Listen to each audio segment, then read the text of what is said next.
बरगढ़ जिला स्तरीय सबू नेतृमंडली आगामी अगस्ट 18 तारीख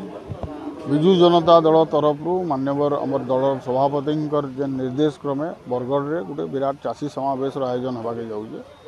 आपण मैंने जान जे राज्य सरकार विगत दिन रे चाषी पंजीकरण ना रे जेन प्रकार रे चाषी मान को हैरान हरकत करुचन वंशावली आन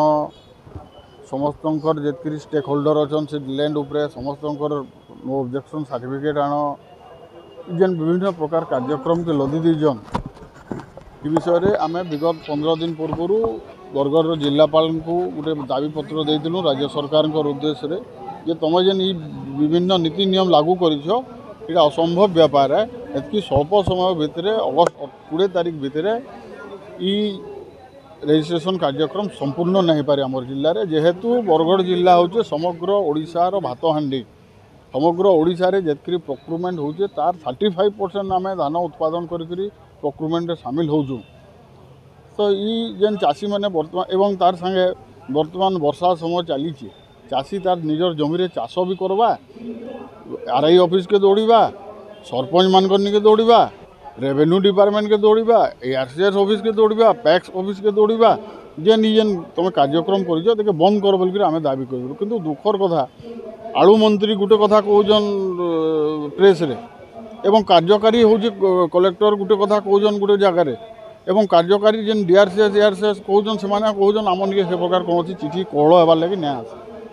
तो जेन राज्य सरकार जेन डालीमारे पकाउन चाषी मान को तार विरुद्ध रे एवं संपूर्ण जेतकी धान उत्पादन होचे ताके राज्य सरकार खरीद करुन एवं दलाल मुक्त करुन मंडी मानकर उत्तम व्यवस्था के करुन एवं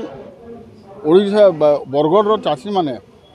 ठीक हिसाब से धान के बिक्री करें से सुव्यवस्थित ढंग से कार्यक्रम करुन एवं धान रे जेन इनपुट सब्सिडी 800 टंका दौन सीधा सड़क एमएसपी के 3100 टंका करुन बोलिकी केंद्र सरकार के दाबी करवार लगी कि आम ये कार्यक्रम करूँ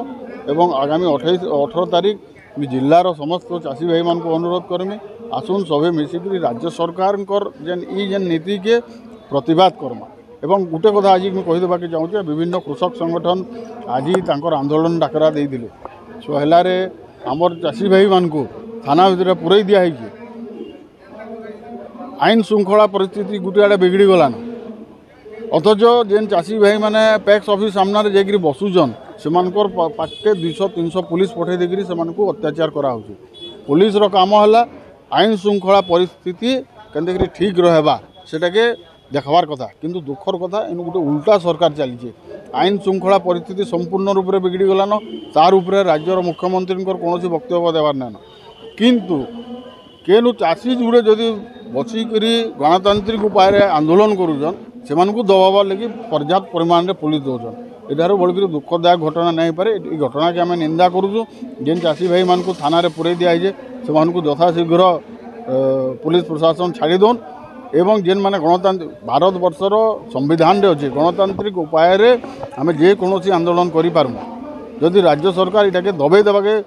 चपई देवाके चेष्टा करुचन ताहले विराट बड़ भूल करुचन आगामी दिन में जन आंदोलन व्यापक मात्रा आंदोलन होगा